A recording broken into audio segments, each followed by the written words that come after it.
사실 1945년 체제라고 하는 것은 당시 초대 강국인 미국의 국익을 최대한 반영한 체제가 사실 1945년 체제입니다. 미국의 국익을 최대한 반영한 체제가 이 부자연스러운 한반도 분단입니다. 동북아에 있어서는 1945년 체제의 중심축의 가장 이해관계가 첨예하게 걸려있는 문제는 바로 한반도입니다. 근데 지금 70년이 지난 지금도 마찬가지입니다. 근데 지금 미국의 국력이 급격히 쇠퇴하면서 그동안 한반도 미국의 이익을 최대한 반영한 한반도 분단, 그 분단이 국제정치적 기반이 약화되고 있습니다. 그리고 이제 중국은 그동안 70년 동안 미국 위주의 아시아 질서 이대로 방치하지 않겠다고 지금 도전장을 내놓고 있습니다. 중국이 항공 식별 구역을 발표를 한다든지 띠아오다오 분쟁에 적극 나선다든지 또 AIIB 제안 아시아 인프라 투자 은행을 설치하겠다고 지금 공세를 하는 것, 이런 것들이 바로 1945년 미국 중심의 미국 위주의 아시아 체제, 아시아 질서에 대한 도전의 일환이기도 한 것입니다. 일본의 우경화 문제는 그냥 일본 자체 내의 동력의 우경화, 도덕성 문제, 이런 차원을 떠나서 구조적인 문제에 있어서 당연한 변화일 수도 있습니다. 그것은 1945년 평화헌법 체제, 미국이 만들어놓은 평화헌법 체제로부터 이것도 지금 탈각하기 위한 노력입니다. 그런데 지금 한반도만이 우리 내부의 동력이 분단 극복의 노력이 지금 동결되어 있습니다.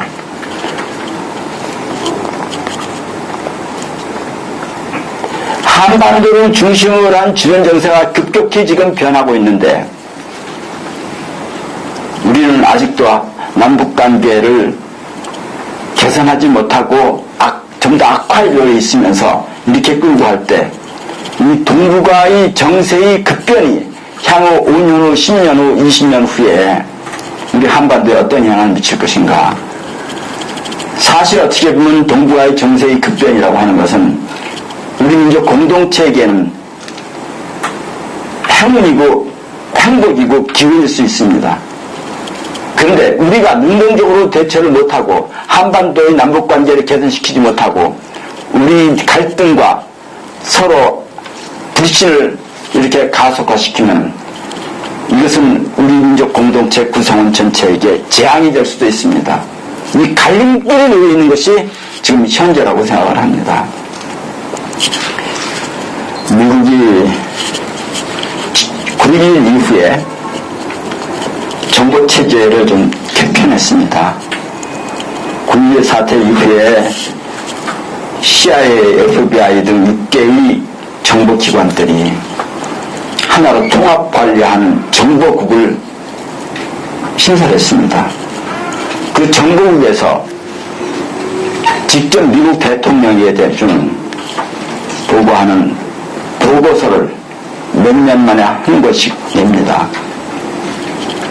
오바마 2기가 시작된 작년 1월에 글로벌 트렌드 2030이라고 하는 보고서를 제출한 적이 있습니다. 그리고 오바마 1기에는 그랜드 트렌드 2025를 보고서를 작성해서 오바마 대통령한테 보고한 적이 있습니다. 이 그랜드 트렌드 2025와 2030은 앞으로 2025년, 2030년이 가면은 세계가 어떻게 바뀔 것이냐, 국제사회 관계는 어떻게 될 것이냐, 각 나라의 흥망성쇠는 어떻게 될 것인가 하는 것을 주한 내용으로 있습니다. 그 책의 서문에는 이렇게 되어 있습니다. 우리 인류 역사상 가장 대규모고 가장 빠르게 자본이 서에서 동으로 이동하고 있는 시대다. 이 시점이. 우리 인류 역사상 가장 대규모, 가장 또 빠르게 자본이 서에서 동으로 이동하는 시기인데 2018년 전후가 되면 G2, 미국과 중국, G2 간의 세력 교체가 이루어진다. 미, 중이, 중미로 세력 교체가 이루어질 전망이 있다. 그리고 중국이 계속 승승장구하는데 그거를 견제할 세력은 유럽도 아니다. 미국도 아니다. 일본도 아니다. 그것은 앞으로 인도가 될 것이다.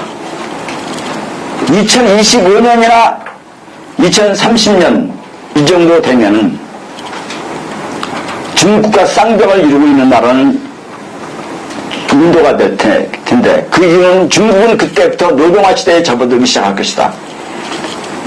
그런데 인도는 신생아가들이 많이 태어나기 때문에 가장 젊은 강대국이 될 것이다. 이 보고서에 있는 내용입니다. 그렇지만 중국이 지금 급부상하지만 주변국들이 중국의 급부상에 대한 경계심이 좀 더 높아지기 때문에 우리 미국의 역할이 상당 부분 아시아에서 먹힐 것이다. 그걸 잘 활용해야 된다. 이 미국 자체, 미국 오바마 대통령이 보고한 보고서문안이 바로 그런 식으로 큰 틀을 잡고 있습니다. 거기엔 각 나라들이 나옵니다. 러시아는 어떻게 될 것이다. 일본은 어떻게 될 것이다. 러시아에 대해서는 좀 희망적으로 얘기했어요. 지구온난화와 관련돼서 러시아가 여러 가지 이익을 볼 거라는 얘기도 나오고 하는데 일본에 대해서는 자칫하면 1위 국가로 전락하게 될 것이다 하는 얘기가 나옵니다.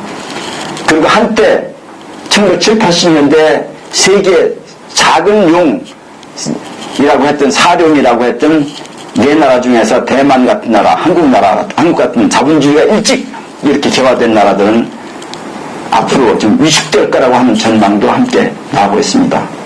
거기엔 직접적인 언급은 없지만 남한은 아마 3위 국가로 전락할 가능성이 있다고 하는 것이 함의되어 있습니다. 그 내부에.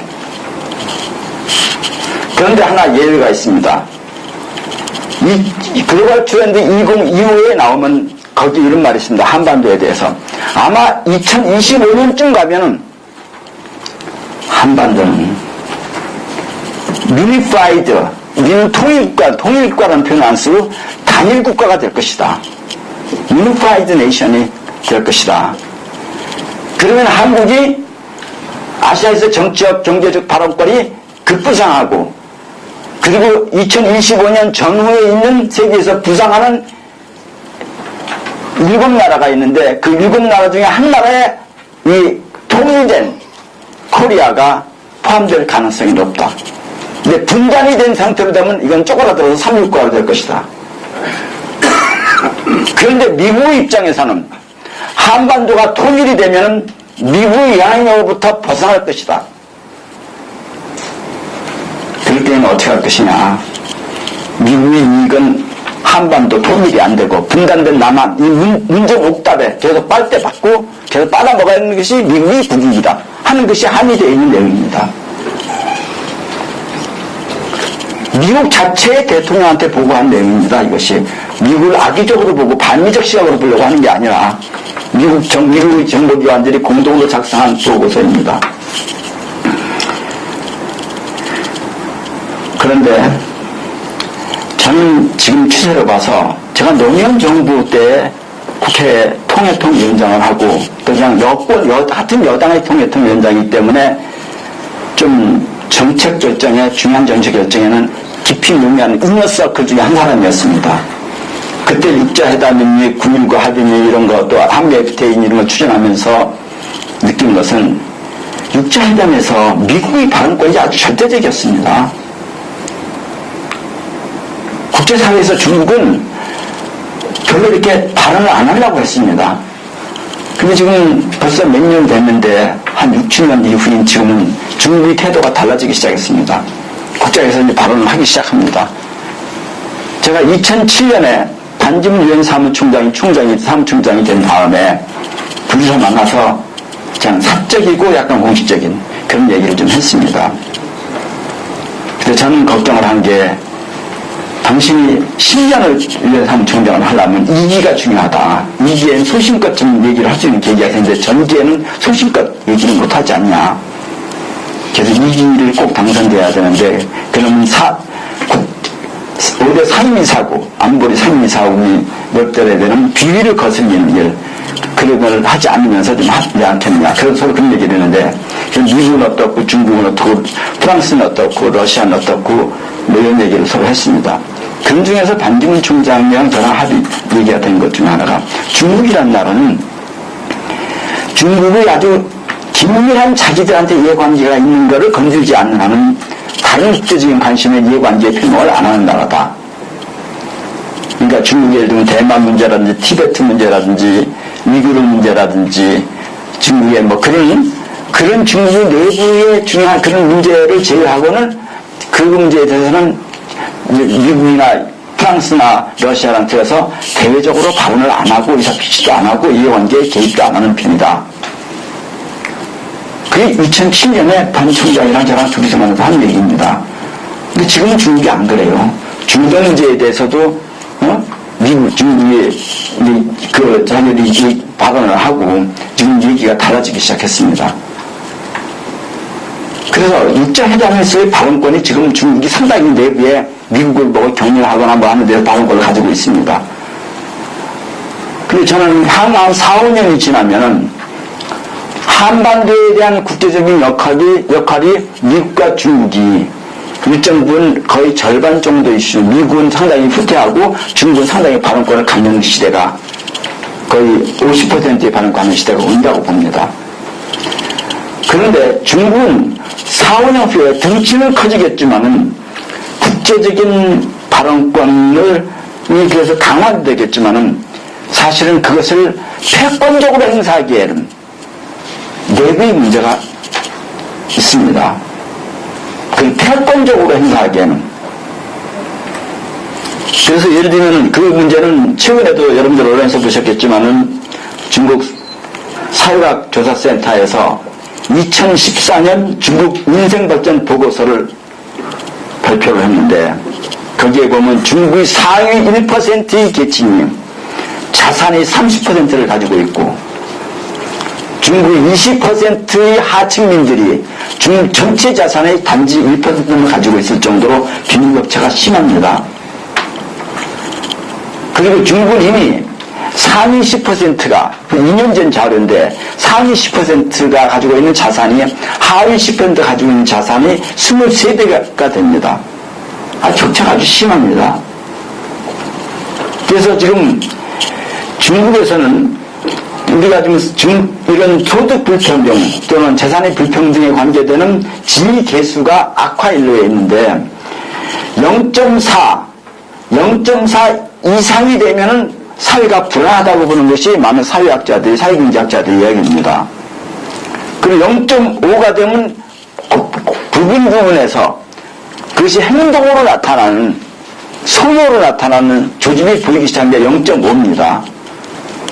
한국은 지금 0.4를 넘었습니다. 정부 발표는 지금 뭐 3.89 이렇게 나오는데 실제로는 한국은 정부 발표는 좀 왜곡된 것 같고 많은 학자들에게는 0.4를 넘어서 지금 상당히 불안한 상태로 들어섰습니다.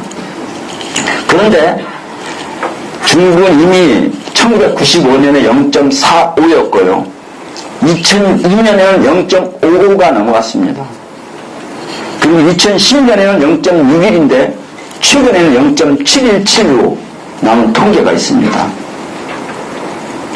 중국 사회가 2003년에는 곳곳에서 소요가 집단적인 소요가 나타나는 것이 한 5만 건이 있었는데 지금은 20만 건이 넘습니다. 매년. 하루에 수백 건이 지금 집단 소요가 나타나고 있습니다.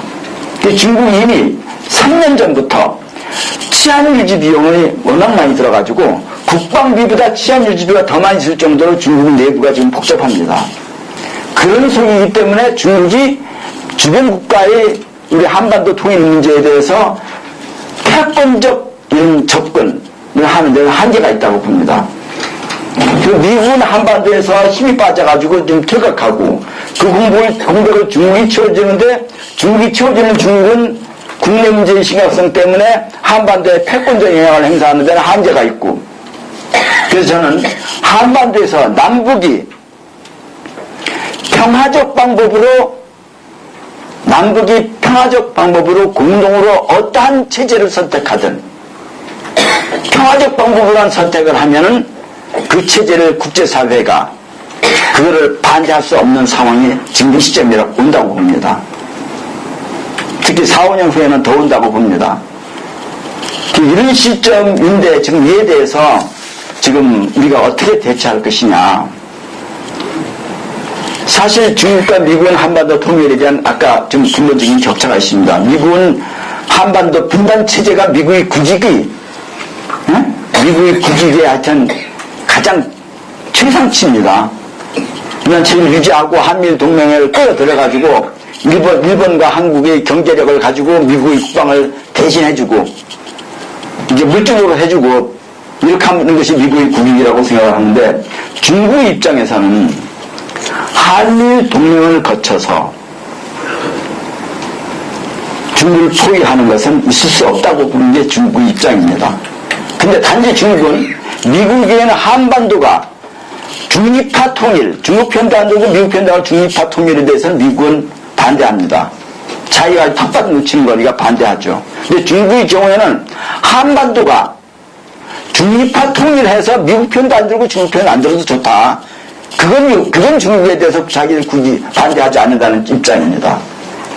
그러다 보니까 한반도를 중심으로 한 평화 이니셔티브가 미국으로부터 중국으로 좀 넘어가고 있습니다.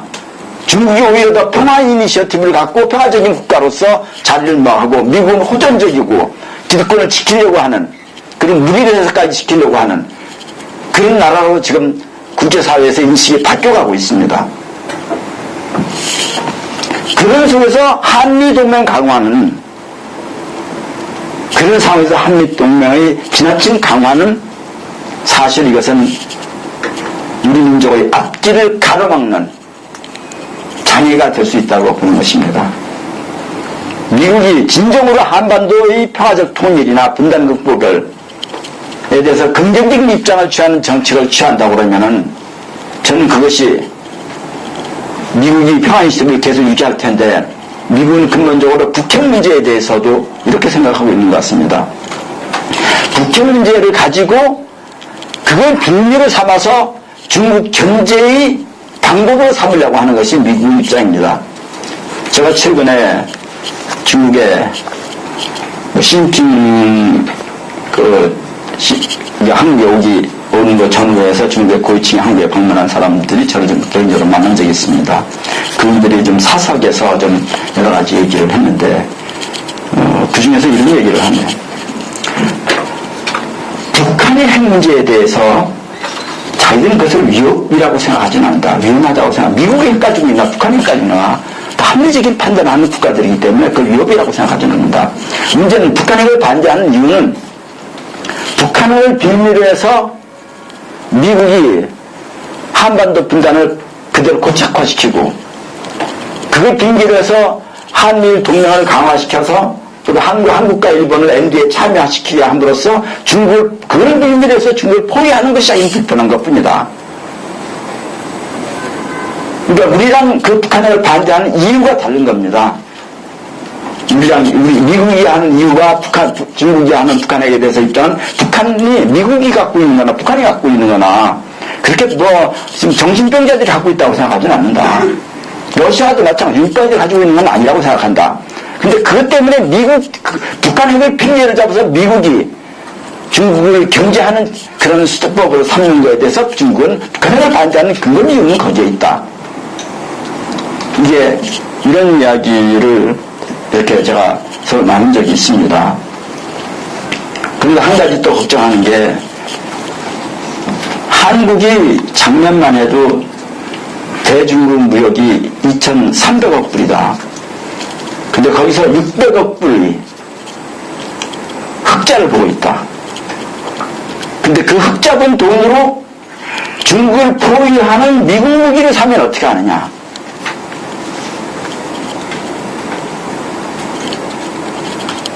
그 흑자 무기로 중국을 포위하는 그런 군사주의 지출을 하면 어떻게 하느냐. 아직까지는 자기들이 정경분리의 원칙을 세우지만은 이게 일정 시점이라고 이것이 잘 심화될 경우에는 자기들이 정경분리 원칙을 포기할 수밖에 없을 것이다. 그러면 정경분리 원칙을 포기하게 되면 한국 경제가 어떻게 될 것이냐. 그것까지 염두에 두는 정책이 있었으면 좋겠다고 하는 그런 이야기를 하는 말을 들었습니다. 저는 그런 여러 가지 문제에 대해서 우리 국민들이 어떤 인식을 갖고 있는가, 응?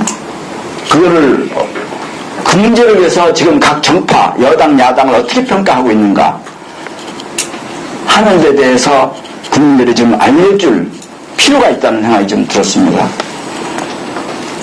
사실 미국 입장으로는 한국이 사실 아주 충성스러운 친일, 친미, 반민족 세력이 기반한 세력들이 한국의 곳곳에 포진하고 있고 아주 편한 나라거든요. 이 편한 나라가 또 잘 살기도 해요. 그래서 미국비도 잘 사주고 여기다 빨대 꽂아 놓으면은 거기서 계속 단꿀이 나오는데 이거 놓치고 싶지 않죠. 육자회담을 왜 성공적으로 실시하겠습니까? 해가지고 육자회담에서 이걸 하면 한반도 분단 극복에 도움이 되면은 문전 옥담을 뺏기게 될 수도 있는데 이런 좀 단기적인 생각을 하고 있는 정책이 아닌가. 그러니까 미국의 전략적 인내라고 하는 그 깊은 바탕이 바로 거기에 기반하고 있는 거 아닌가 하는 의심을 갈수록 더 심하게 갖게 되는 것이 현재 이 상황입니다. 이런 의구심을 갖게 된 것은 그냥 의심하는 게 아니라 그동안에 1945년 점령군으로 들어온 메가더가 가지고 있던 한반도 남한을 통치하는 그런 기본 원칙과도 연결되어 있습니다. 여러분들 아시다시피 메가더는 그 당시에 들어와서 기본 원칙이 이렇습니다. 일본말 안 듣는 놈들은 우리말도 안 듣는다. 일본말 잘 듣는 놈들이 우리한테도 충성을 다할 거다. 민족주의자들이 집권을 하면은 골치 아프다. 친일파들은 다시 해야 미국에 충성도 하고 미국의 국익에 도움이 된다. 이게 흔들림 없는 메가더의 한반도 군정 때의 기본 원칙입니다. 그래서 저기는 메가더 동상 세워놓고 우리에게 우리나라의 은인이라고 얘기하는데 저는 사실 메가더는 우리 국민들의 은인이 아니라 친일파들의 은인일 뿐입니다. 저는 지금 박근혜 대통령이나 이명박 전 대통령이나 또 조선일보 같은 사람들 그 사람들이 속마음이 뭘까 생각을 해봤습니다. 그들이 속마음은 저는 이럴 거라고 생각합니다. 일본이요 고맙다 식민지대, 미국이요 고맙다 민족분단. 일본이 식민지배가 없고 미국의 민족분단이 없었으면 우리들이 어떻게 이렇게 대를 이어서 떵떵거리면서 잘 먹고 잘 살고 권력도 누릴 수 있겠느냐. 이게 그들이 저는 진심이라고 생각합니다. 저는 민족분단의 최대의 피해자는 우리 국민들인데 민족분단의 최대의 수혜자는 박근혜 정부를 비롯한 그 세력이라고 생각합니다. 그러니까 그들이 이 분단 극복에 저항하는 건 당연합니다. 지금 남북관계 개선 문제도 한반도의 국면이 주민 정세가 이렇게 국격이 돌아가는데 그 문제에 대해서 이렇게 지금 의사조치도 해결 안 하고 이런 식으로 끌고 나가는 것은 우리 민족 전체의 이익과 행복보다는 자기들이 그동안 누려왔던 일제 때부터 해방 때까지 한 세기 동안 대를 이어서 이어왔던 기득권을 유지하는데 이게 도움이 안 된다고 생각하기 때문에 안 하는 겁니다. 제가 국회 통일외교 통상위원장 할 당시에 많은 외국 사람들을 만나봤습니다. 물론 일본 정치인도 만나봤습니다. 제가 일본 정치인들 만나면 이런 얘기를 하곤 했습니다. 야, 우리 가까이 있는 나라인데 가까이 있는 나라이기 때문에 우리 좀 잘 지내면 서로를 도움이 되지 않겠느냐. 그러려면 일본이 과거 일제 식민 지배에 대한 진정한 사과도 하고 야스쿠니시나도 참배하지 말고 그래야 되지 않겠느냐. 그러면 그들이 이런 답을 합니다. 한국 사람은 참 이상한 사람들이다. 도저히 납득이 안 된다. 일본 보고 자꾸 사과하는 게 도저히 납득이 안 된다. 야스쿠니 신사 참배하지 말라고 하는 거 도저히 납득이 안 된다. 얘들은 니들이 얘기하는 과거 청산하라고 한다면서 한일 합방은 조선인의 행복이라고 쓴 그런 사설을 쓰는 조선일보와 한국인 국민들이 제일 애독하는 신문 아니냐. 일본 천황에게 혈서를 쓰면서 개처럼 충성하겠다고 혈서를 쓴 사람이 한국 대통령으로서 가장 여론조사를 하면 가장 훌륭한 대통령으로 평가받는 나라 아니냐. 독립군 토벌대에 참여했던 박정희, 정일권, 백선애비가 대한민국의 대통령, 국무총리, 육군 참모총장을 지는 나라 아니냐. 이들은 과거 청산 안 하고 왜 우리 보고만 자꾸 과거 청산하라고 하느냐. 니들은 왜 과거 청산 안 하고 왜 우리만 과거 청산을 하냐. 도저히 납득이 안 된다. 한국 사람 뜻이 뭐냐 진짜. 니들 일본 보고 돈 좀 더 빨아내려고 좀 그러는 거 아니냐. 야스쿠니 신사도 마찬가지다. 그 전범이 졸개, 박정희, 정일권, 뭐 이런 사람들 단정, 그런 사람들이 묻혀있는 데가 대한민국 국민이지 아니냐고요. 전범이 졸개들이 묻혀있는 데가 이들이 엄숙하게 참배하면서 왜 전범들이 모셔있는 거기가 참배하지 말라고 하느냐. 이게 바로 일본 사람들이 진짜 혼냅니다. 속마음입니다. 그러니까 지금 이명박이나 박근혜가 과거 청산 얘기하라고 아무리 얘기를 해도 자 속마음은 안 그런 거야. 저 사람들이 그냥 국민들을 의식해서 한국 국민들을 의식해서 그냥 한번 해보는 얘기지. 저는 우리나라에 친일 반민족의 기반을 둔, 그 뿌리를 둔 세력들이 집권하고 있는 상황에서는 일본의 과거 청산이 절대 이루어지지 않는다고 생각합니다. 그리고 일본의 과거 청산을 요구할 도덕적 자격이 있느냐 하는 것을 우리가 한번 생각해 봐야 됩니다. 그런 정치 세력들이. 일본의 군위안 문제를 제기할 도덕적 자격이 있느냐 하는 생각을 해봐야 된다고 생각합니다.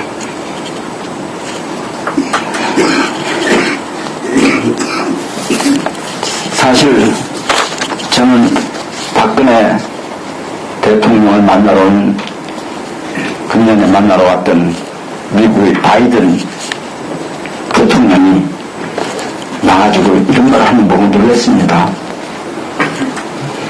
미국에 배팅하라. 이어서 중국의 왕이 외교부 장관이 선택하려면 제대로 선택해라. 네. 이거 외교적인 언사로서 그런 말을 하는 것은 대단한 결례입니다. 그 모욕입니다. 주권을 침해하는 발언입니다. 그런 발언을 서슴지 않고 듣고 하고도 하는데도 불구하고 거기에 대해서 불쾌한 말, 대응 한마디 제대로 못하는 그런 초라한 상황이 바로 지금 한국 외교의 현상입니다. 현재 우리나라의 외교력은 남북관계의 개선에 그 힘이 나옵니다. 남북관계가 개선되면 국제사회에서도 할 얘기가 있습니다. 노무현 정부 때 9.19 합의를 한 것을 이 9.19 합의가 남북관계가 개선이 안 됐으면 그 9.19 합의가 이루어지지 않습니다. 미국도 노무현 정부에 대해서 부시 정부가 별로 이렇게 우호적이지 않는데도 불구하고 북한과 얘기할 때는 우리를 통해서 좀 잘 얘기해달라고 부탁을 했습니다. 중국도 마찬가지입니다. 그러니까 남북관계의 개선이 우리 외교의 강화, 우리 협상력의 강화에 굉장히 중요한 역할을 합니다. 그러니까 남북관계가 악화되니까 이번에도 CGP가 다녀가면서 AIIB, 아시아 인프라 투자은행을 만들자고 제안하고 우리 정부는 그거에 대해서 그냥 우물쭈물 답은 안 하지만 우물쭈물 넘어갔는데 미국 백악관이 공식적으로 얘기를 했습니다. 공개적으로 그거 가입하지 말라. 가입하지 말라고 했어요. 이게 얼마나 큰 결례입니까? 이게 주권 국가입니까? 이게 주권 국가는 말이 안 되는 얘기거든요. 응? 근데 그런 거를 당하고도 우리 정부 대변인이나 누구 하나 이거는 잘못된 얘기다. 그런 말 하면 안 돼. 그 말을 그런 얘기를 공개적으로나 입장을 표명한 적이 아무도 없습니다. 그 정도로 우리 외교 입장이 상당히 지금 경색되어 있습니다. 저는 우리가 유엔 사무총장 반기문 총장을 만들어냈지만은 이명박 정부나 박근혜 정부가 만약에 였다면은 우리나라의 출신이, 우리나라 외교부 장관 출신이 유엔 사무총장에 명함도 내밀지 못합니다.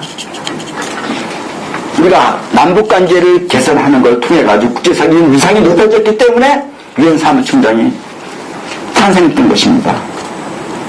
저는 많은 분들이 아시겠지만 국회 통일의회통상위원장으로서 실제로 반기문 유엔 사무총장의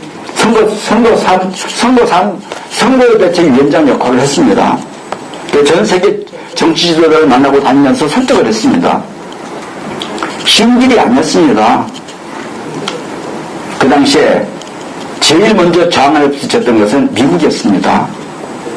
미국 라이스가 공식적으로 반대하는 입장을 표명했었습니다. 그 이유는 그래서 이렇게 얘기했습니다. 지금까지 유엔 사무총장은 대립별로 돌아가면서 했습니다. 관례상. 그러니까 이번에 관례상 아시아 차례입니다. 근데 라이스가 뭐라고 얘기했는가 하면 이게 관례가 뭐냐, 규정은 아니지 않냐, 관례일 뿐이지. 그거 지금 필요가 뭐가 있냐. 그러면서 의문이 흐르는 게 동유럽에 있는 나라들 중에서 그 사람 중에 누가 하려고 했습니다. 그래서 언론에 그렇게 다 나왔습니다. 라이스가 반대를 그렇게 문제를 제기하니까 사실은 별로 한국에 대해서 우호적이지 않았던 러시아가 한국 편을 들어버린 겁니다. 러시아가 우리 편을 안 들으니까 한국은 미국 똘만이 아니구나 이런 생각 때문에 자기들은 동구권이 하는 거에 대해서 비켜하니까. 그렇지만 또 한 넘어야 될 게 프랑스가 반대를 했습니다. 그 선거가 10월 달에 있는데 4월 어느 날인가 반기문 총장이 저한테 왔어요. 그때는 반기문 총장이 아니고 국회 외교부 장관 할 때인데 지금 유럽 쪽에서 프랑스나 이쪽이 조금 어렵습니다 그러더라고요. 이유가 뭐냐니까 이라크전을 한참 하고 있는데 한국에 이라크에 파병을 했습니다. 한국이 세 번째 많은 군대를. 근데 프랑스나 독일이나 스페인이나 영국을 빼놓고 전 유럽이 이라크전에 대해서 다 반대를 했어요. 이건 침략전쟁이다. 이건 엄연한 침략이다.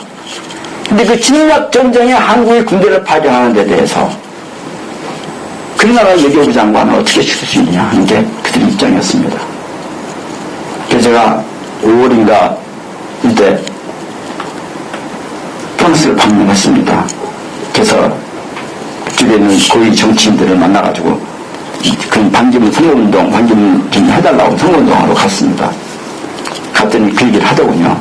한국은 자기들은 좀 부정적이다. 이유가 유엔 사무총장이라고 하는 것은 국제사회에서 국제적인 분쟁을 해결하고 평화를 정착시키는데 제일 중요한 역할을 하는 위치에 있는 사람인데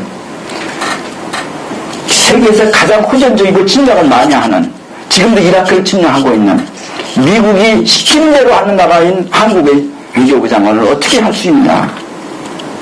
한국은 월남전에 보내라면 월남전에다 군대 보내고 이라크에 보내면 이라크에 보내고 아프간에 아프간에 보내고 전 세계 미국이 침략정원에 용접으로 한 나라가 한국인데 그런 나라의 외교부 장관을 유엔 사무총장을 시킨다는 말이 안 되겠느냐. 한국은 미국이 지금 똘마니 같은 나라이기 때문에 자기들이 그 나라 미국 말만 다 들을 것을 안 된다 이렇게 하는데 그 답이었습니다. 제가 이렇게 얘기했습니다. 당신 말이 맞다. 그런데 당신이 갖고 있는 한국에 대한 정보는 낡은 정보다. 과거에 그랬다. 지금 안 그런다. 북핵 문제에 대해서 지금 부시정부와 노무현 정부가 갈등이 있는 거 알지 않느냐. 우리가 갈등이 있는 이유는 우리가 무슨 영토 문제나 경제 문제가 아니다. 평화를 지키기 위한 거다. 그걸 알고 있대요. 그럼 우리가 똘망이 아니잖냐. 그리고 한국의 전시작전권이 대한민국 67만 군대 전시작전권이 미국이 갖고 있는데 그거를 한국이 지금 그걸 이 정부 들어가서 최초로 지금 회수하려고 한다. 협상 중이다. 그건 모르는 얘기인데 그래서 그 회수하는 것 때문에 그 당시에 야당이나 한나라당이 제2야당이 한나라당이 노무현 정부를 빨갱이라고 뭐라고 좌파라고 그러고 막 그렇게 얘기를 한다. 그건 그거 좌파라고 얘기하고 빨갱이라고 얘기할 수 없는 거 주권이 국가가 가질 기본적인 주권의 문제인데 어떻게 그렇게 얘기하냐. 이게 실제다. 이게 실제다. 그 자료를 제가 보냈습니다. 심지어 조선에 나온 노무현을 빨갱이라고 전시작전권 주한다고 하는 그 사설이나 뭐 그 내용까지 다 제가 보냈습니다. 그리고 한 달 만에 가보니까 바뀌었어요. 프랑스가 지지로 바뀌었습니다. 이명박이나 박근혜 정부 같으면 프랑스가 바뀌었겠습니까? 세계에서 192개 나라였는데 그 당시에 192개 나라가 중에서 191개 나라가 찬성을 하고 반대하는 한 나라가 5대 상위 이사국 중에 한 나라만 있으면 비토권, 거부권이 있기 때문에 안 되는 게 유엔 사무총장입니다. 국제사회에서 유엔 사무총장이 되는데 미국의 지지는 그건 죽음의 키스라고 알려져 있습니다. 근데 그 죽음의 키스를 접하고 된 이유가 노무현 정부의 남북관계 개선, 자주적인 노선 이것이 있기 때문에 국제적인 위상이 올라가서 우리나라 외교부 장관이 유엔 사무총장까지 갈 수 있는 겁니다.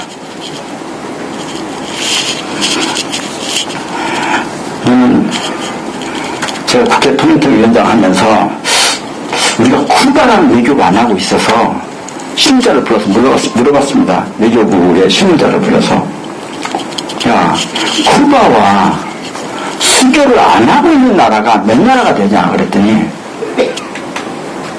미국 안 하고 있고 이스라엘 안 하고 있고 남한이 안 하고 있대요. 그래요? 근데 호주나 카나다나 일본은 영국은 다 미국이랑 친한 나라잖아. 우리보다 더 친한 나라잖아. 근데 그 나라는 다 하고 있대. 지금 우리는 왜 안 하고 있냐? 미국이 압력을 가해서 하지 말아서 안 하고 있대. 지금 말이 되느냐? 그 제가 통일위원장의 직권으로 제가 뉴욕을 갔습니다.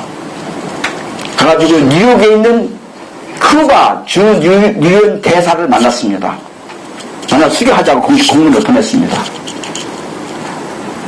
다시 왔는데 카스트로가 지금 마병 중이라 마병이 좀 나으면 좀 진지하게 논의를 하겠다.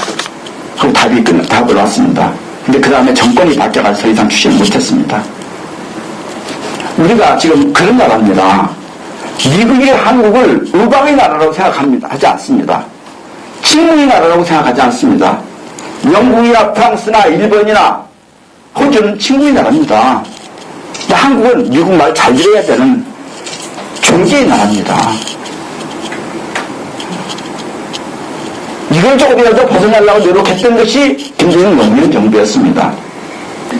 근데 다시 또 조계로 들어간 게 이명박 박근혜입니다, 지금. 그것이 다른 말로 포장된 게 한미동맹 강화입니다.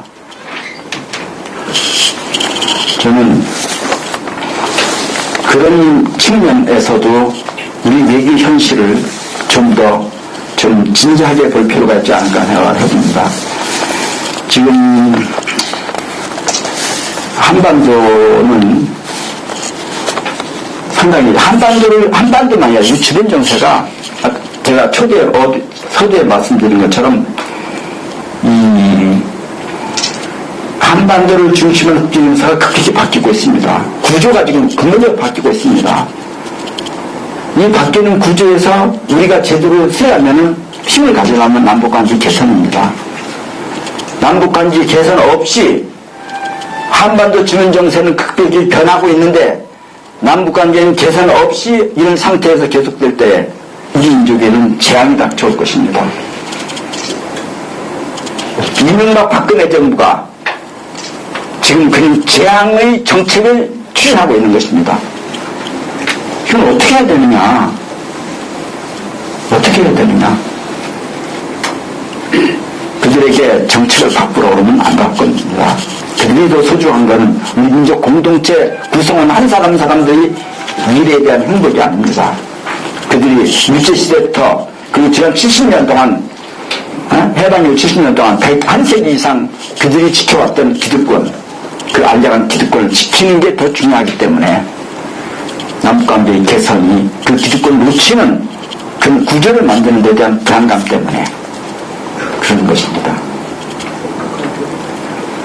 이른바 드레스덴 선언이라든지 통일 대방론이라든지 이런 건 전부 다 사실 허구입니다. 이 어떤 대북정책이라고 하더라도 대북정책은 북한의 호응이 연결점이 안 되면 그건 다 휴지입니다. 북한의 호응이 안 되는 대북정책이 무슨 대북정책입니까? 그것이 무슨 힘을 발휘합니까? 근데 드레스덴 선언을 하면서도 뒤에 얘기는 그렇게 하는데 앞에 서빙부터가 아닙니다. 니네 가난하고 못 살지, 독재하지, 응? 그러니까 가난하니까 우리가 이렇게 해서 도와줄게. 가난하지. 그 자존심만도 필요가 뭐가 있습니까? 저는 드레스덴 선언을 하면서 왜 저런 선언을 쓸데없이 할까? 두 가지라고 합니다. 하나는 진짜 바보든지. 바보니까 그냥 하는 거예요. 앞에 막 욕하고, 너희들 가난하고 힘들지? 근데 앞으로 이제 그 얘기를 굳이 할 이유가 뭐가 있습니까? 어? 정치에 잘못해가지고 가난하고 힘들고 그러는데, 그런데 그냥 우리가 앞으로 이렇게 해서 협력해서 남북관계 협력하자. 근데 앞에 얘기를 왜 해야 되냐고요. 어? 그러면 이 사람들이 진짜 하고 싶은데, 남북관계에 대해서 개선하고 싶은데, 근데 머리가 모자라서 바보라 그 얘기를 앞에 있는 얘기를 했든지, 그렇다면 진심으로는 그렇지 않으면 할 생각이 없기 때문에 북한이 받지 않을 카드를 제시했든지 둘 중에 하나입니다.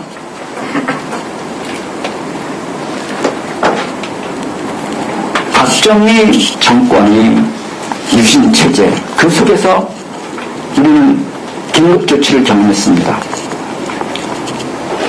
그 긴급조치의 내용은 저는 왜 박정희가 긴급조치를 했느냐. 민주적 정통성의 결여가 있다는 것을 자기가 스스로 인정한 겁니다. 민주적 정통성의 결여가 바로 박정희의 긴급조치를 했습니다. 이명박 박근혜 정부에서는 오이사 조치를 하고 있습니다. 이거는 그들이 민족적 정통성의 결여가 바로 이 오이사 조치를 하는 것입니다. 긴급조치를 한 이유나 이 오이사 조치를 하는 거나 그 바탕은 똑같습니다. 전자는 민주적 정통성 결여에 대한 스스로의 자백이고 오이사 조치는 민족적 정통성에 대한 스스로의 자백입니다. 저는 이런 상황 속에서 사실 좀 아쉬운 거는 이거를 대응할 수 있는 정치 세력이 좀 제대로 싸워줬으면 하는 아쉬움이 있습니다. 사실 조중동 그리고 공영방송 이걸로 다 끌고 가려고 하는데 그거 갖고도 좀 모자란다. 더 완벽하게 해야지. 그러니까 종편 만들어줘야지. 이 수구 냉전 세력들을 친반미 세력들을 비호하기 위한 대중 설득 논리를 개발하기 위한 게 조중동입니다. 그건 저는 야당이 당을 걸고 그런 당문과 수십 명이 감옥에 갈 생각하고 연중을 벌릴 생각을 하고 싸웠어야 된다고 봅니다. 싸워야 될 때 안 싸웠습니다. 상생의 정치라고 하는 말을 합니다. 저는 지금 박근혜 정부나 이명박 정부는 상생의 대상이 아닙니다. 극복의 대상입니다. 상생의 대상이라고 하는 얘기는 나도 기득권층의 일부다 하는 것을 선언하는 겁니다. 지금은 새누리당과 상생의 정치를 하겠다고 하는 것은 그 상생이 아니라 나도 기득권층의 의미가 그 기득권을 놓치고 싶지 않다 하는 얘기를 다른 말로 하는 것 이해는 아무것도 아닙니다.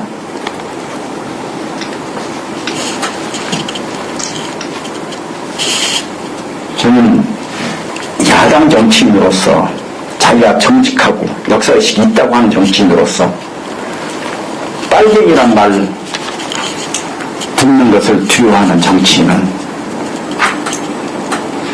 그런 인물은 저는 기회주의 있는 인물이라고 생각합니다. 아주 기회주의적인 인물입니다. 한국 사회에서 역사의식이 제대로 박히고 정의감이 투철하고 위협심이 있는 정치인이 어떻게 빨갱이란 말을 조중동이나 중평로부터 안 들을 수 있겠습니까? 분단부가 정치인으로서의 고뇌가 있는 사람이 어떻게 빨갱이란 말을 안 들을 수 있겠습니까? 저는 지난번 대선에서 나온 후보들이 좀 NLL을 사수하겠습니다. TV에서 자기 육성으로 그걸 반영을 할 때 좀 서글펐습니다. NLL은 국제사회에서 인정하는 그런 국경선이 아닙니다. 아시잖아요, NLL은. 응? 미국 일반적으로 그런 선입니다, 그냥. 응? 그리고 휴협정에 맞지 않은 그런 선입니다. 1950년에 체결된 휴전협정, 그건 국제적으로 공인받는 그런 협정입니다. 휴전협정에는 해외상의 경제에서는 양 당사국이 협의해서 결정한다고 되어 있습니다. 협의해서 결정 안 했습니다. 그래서 그 문제는 가장 최종적으로 그 문제에서 남북 간의 합의가 된 것은 1991년도에 노태우 대통령 때 있었던 남북 기본합의서입니다. 그 기본합의서는 이렇게 되어 있습니다. NLL은 이 북한한계에서는 향후 남북이 협의해서 결정한다. 그런데 협의가 돼서 새로 결정될 때까지는 현재의 산을 그냥 존중한다. 이게 전부입니다. 그 얘기는 이런 말입니다. 이 합의가 될 때까지는 남한이 국경선이라고 우리 영토라고 주장하지 않는다는 게 그 합의가 되어 있습니다. 합의가 그 안에 들어가 있는 겁니다. 앞으로 수용할 거니까요.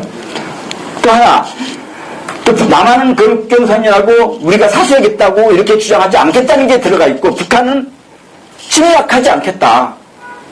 이게 들어가 있는 겁니다. 91년 남북기본 합의서에는. 그 사사하겠다고 그러면 안 됩니다. 남북기본 합의 내용을 깨는 겁니다. 그거는.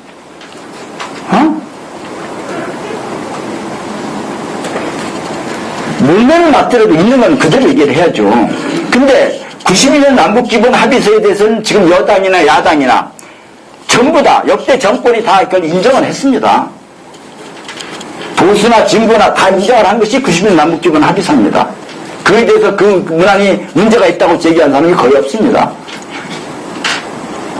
근데 거기에 써 있는 것이 결국은 내용이 남한은 그것을 우리 국경선이다 사수하겠다고 주장하지 않겠다는 게 합의고 북한은 그 새로 결정할 때까지는 침략하지 그걸 넘어서지 않겠다. 이 내용인데 그 내용에 위반되는 얘기를 대통령 후보가 특히 야당 대통령 후보가 김대중 노무현이 그 유산을 이어받겠다고 하는 대통령 후보가 어떻게 나가서 NLL을 사수하겠다고 얘기를 합니까? 빨갱이란 말 안 들으려고요? 들어야죠. 그걸 사수하는 아닌 거다. 이거는 아주 합의해서 91년도 남북기본 합의서에 따라서 조정해야 된다. 이렇게 얘기하는 것이 그게 진짜 국가 지도자죠. 저는 요즘 하나 느끼는 것이 전 세상에 대해서 좀 낙관합니다. 이렇게 어려움에도 불구하고. 그리고 2018년 체제는 반드시 우리 손으로 만들어야 된다고 생각합니다. 2018년 체제는 그걸 만들 수 있다고 생각합니다. 야당이 아무리 질이 밀려되어도 저는 만들 수 있다고 생각합니다. 왜냐, 박근혜 정부는 야당과 싸워서 무너지는 게 아니라 역사의 진실과 싸워서 무너질 것이기 때문입니다. 옳았어요! 진짜 무너집니다.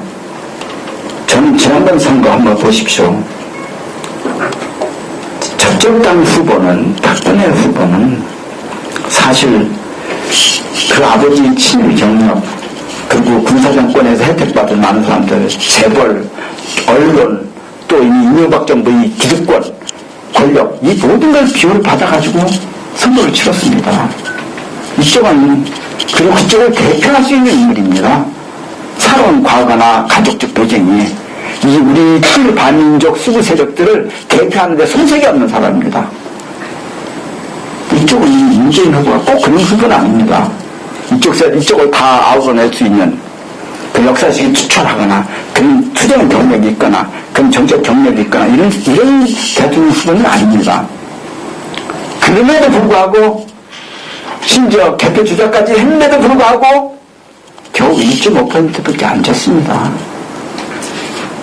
겨우 1.5%가 안 졌습니다.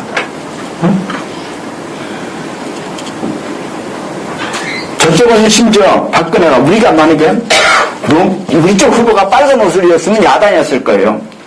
빨간 옷을 입어도 저쪽에서 박근혜가 빨간 옷을 입는 것 같고는 저 사람이 사상이 의심스럽다고 생각하지 않습니다.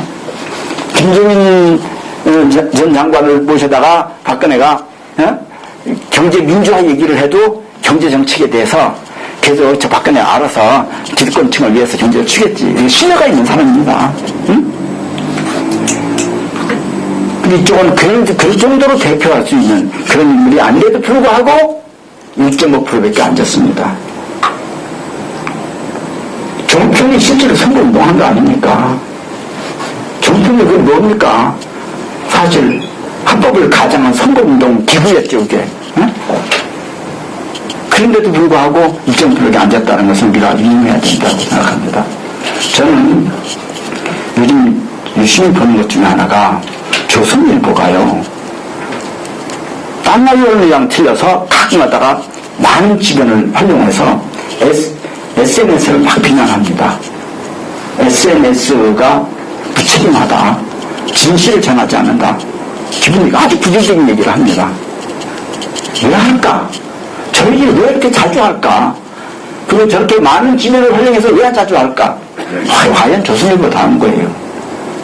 우리 사회에 지금 SNS가 없다 그러면 암흑시대입니다. 암흑시대를 만들려고 하는데 그것이 진실의 빛을 비추는, 그러니까는 그에 대한 상당히 거부반응이 있는 거예요. 정권을 계속 유지를 하고 친반민족 세력들이 계속 기득권을 3대, 4대, 한 500년 동안 해먹어야 되는데 그거 SNS 때문에 지금 어렵다고 보는 겁니다. 지금도 SNS를 통제하는 나라가 있습니다. 터키가 그렇습니다. 터키가 최근에 웹사이트도 차단하고 트위터도 차단하고 유튜브도 차단하고 그 이유가 뭔지 아십니까? SNS는 똑같아 조선일보가 한 걸려나 무책임하다. 그러니까 시민의 권리 침해를 보호하기 위해서 차단한다. 터키 정부가 그렇게 하고 있습니다. 시민의 권리 침해를 보호하기 위해서 찾는다. 저는 이 정부가 급하면 나중에 터키처럼 그런 조치를 검토하거나 심각하게 시행을 검토하거나 시행할 가능성이 있다고 봅니다. 이 정부가 우리 그런 것까지 생각할 정도로 극단적으로 기득권 지키는데 급급할 겁니다. 더구나 차기 대선 직전 정도 되면 이 문제가 그 내부에서 나올 수도 있습니다. 사실 이 정치와 정보과학기술의 발달은 아주密接하게 관련이 있습니다. 유럽에서 종교 개혁이 일어나는 게 인쇄술입니다. 그전 인쇄술이라고 다 필경을 했거든요. 그 얼마나 그렇게 힘들어요. 필경은 색도 얼마 안 나오고 비싸고. 그러니까 귀족이나 왕족이나 종교 지도자들만 그 책을 볼 수 있었습니다. 근데 그게 성경이 무슨 말인지 모르고 그 사람들 통해서 일반 대중들은 자기 얘기, 성경 얘기를 들을 수 있었어요. 근데 인쇄술이 나옴으로써 그것이 마틴 루터의 종교개혁이 폭발적이 됩니다. 과학기술이 발달이라는 게 그런 겁니다. 저는 노무현 정부는 열심히 우리가 생각해야 될 게, 김대중 정부 들어가서 IMF를 극복하기 위한 수단으로서 우리가 IT를 집중적으로 광케이블을 가고 세계 제일 먼저 시작을 했습니다. 그 투자를 굉장히 했어요. 제일 먼저 전 세계에서 우리가 제일 과감하게 투자를 했습니다. 그것 때문에 이메일도 생기고 여러 가지가 IT가 생겼기 때문에 젊은 사람들이 서로 연대할 수 있고 조직할 수 있고 노무현 정부를 탄생시킨 것입니다. 김대중 정부가 그거를 깔 때는, 광케이블을 깔 때는 이게 정치적으로 정권 재창출에 영향을 미칠 거라고 생각을 안 하고 했습니다. 여당도 야당도 아무도 그 생각을 하지 않았었습니다. 그런데 몇 년 후에 그것은 노무현 정부를 창출하는데 대단히 중요한 역할을 했습니다. 지금도 마찬가지입니다. 그거보다 훨씬 한 진일보한 IT가 있습니다. 3년 전에 제가 전철을 타면요. 3년 전 전철을 타면 전철에서 하는 사람들의 형태가 다릅니다. 지금과 판이합니다. 그 사람들은 책을 읽든지 거기에서 누까지 신문을 읽든지 누까지 갖다 놓고 들어와서 그걸 읽고 있었습니다. 요즘 누까지 읽는 사람이나 신문 읽는 사람이 아무도 없습니다. 전부 다 SNS에 빠져 있어요. 꼭 정치적인 것만 빠져 있는 게 아니겠죠. 그럼 SNS에 빠져 있어요. 응? 그 얘기는 SNS가 가지고 특징이 있습니다. 인류 역사상 지배자와 피지배자가 정보를 동시에 수용할 수 있는 시스템이 바로 SNS입니다. 편집을 할 수가 없습니다. 권력을 가진 자본을 가진 사람들이. 그게 SNS의 특징입니다. 그런 시대에 워낙 급했으면 국정을 갖고 SNS에 댓글 달았겠습니까, 애들이? 그걸 막아주지도 않겠지만, 하여튼 그런 시도를 했지 않아요? 상당수, 아는 겁니다, 이 사람들이. 공영방송으로, 조중동식 테이프신문으로, 그리고 일부 진보라고 태망한 언론들은 또 자본의 논리로, 심지어 종편으로 다 나가나는데, SNS로 빠져나가는 겁니다. 천안함이 어떻다 빠져나가고, 세월호가 어떻다 빠져나가요. 저는 세월호 사건이 딱 터졌을 때 이런 생각을 했습니다. 야, 세월호가 남쪽에서 그 사건이 일어나서 다행이지. 어디 강화도 근처나 저 속초나 동해 근처에서 그 사건이 터졌으면 또 북한 잠수함에 와서 또 박았다고 얘기할지도 몰라, 이 사람들이. 왜 그렇게 조작할 수 있는 사람들입니다. 도덕심이라는 게 아주 완전히 마비된 사람들입니다. 권력정치를 위해서는. 그래서 저는 요즘 통진당 해산 얘기를 하면서 좀 착잡합니다. 사실은 우리나라에서 우리 헌법을 위배하는 정치 세력이 있습니다. 헌법에는 우리 항해 독립정신을 외박기로 되어 있습니다. 우리 헌법에는